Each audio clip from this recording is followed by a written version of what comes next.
গতকালকে আমাকে বিস্মিত করেছে,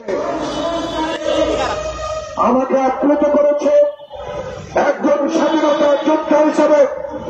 গতকালকে আমি সবচেয়ে বেশি মনে করতে পেরেছি আপনার মতো একজন সচেতন নাগরিক, যিনি বিশ্ব দরবারে আমাদেরকে অহংকারিত করেছেন। আপনি নোবেল বিজয়ী, আপনি ব্যক্তিগত নয়, বাংলাদেশের 18 কোটি মানুষের ডক্টর মোহাম্মদ ইউনূস। কিন্তু গতকাল আমি বিস্মিত হয়েছি, আপনাকে আমি পত্রিকায় দেখেছি, কতটুকু সত্য আমি জানি না। আপনার সিসি নেতাকে বলেছেন আমার পদত্যাগ করা ছাড়া কোনো উপায় নাই, কতটুকু সত্য আমি জানি না। আমি ইউটিউব পত্রিকা টেলিভিশন আমার মনটা বড় খারাপ হয়েছে, এই জন্য আপনাকে কি জন্য বসিয়েছিলাম, আপনাকে কেন বসিয়েছিলাম 9 মাস, আপনি কি সেই পথে ঢুকে পেরেছেন? পারেন না পারার কারণ আমরা জানতে চাই, না পারার বিষয়ে আমরা জানতে চেয়েছি।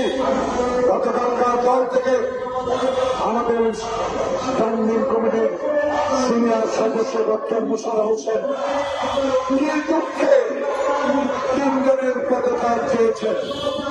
তার দুঃখটা এই, আমরা তো চাই না আপনাদের পদত্যাগ, আমরা তো আপনাদের বসিয়েছিলাম।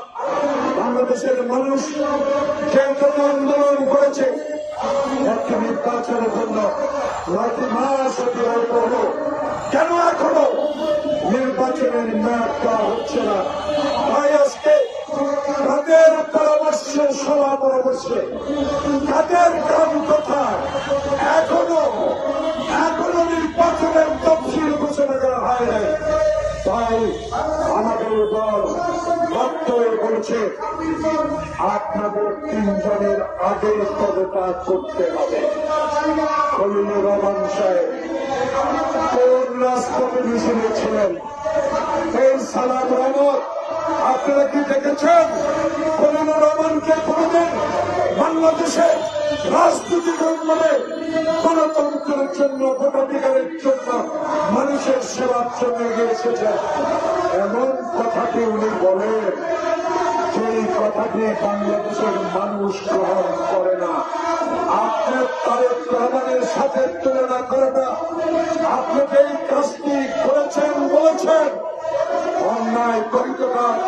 তারেক রহমান স্বাধীনতার দশকের সন্তান, তারেক রহমান সেক্টর কমান্ডারের সন্তান, তারেক রহমান বাংলাদেশের সাবেক সেনা প্রধানের সন্তান, তারেক রহমান বাংলাদেশের বহুদলীয় গণতন্ত্রের প্রবক্তার সন্তান, তারেক রহমান আপসের নেত্রী খালেদা জিয়ার সন্তান। তার সাথে তুলনা করে আমাদেরকে মনে কষ্ট দিয়েছেন। আপনার অহংকার আপনার কাছে থাকুক,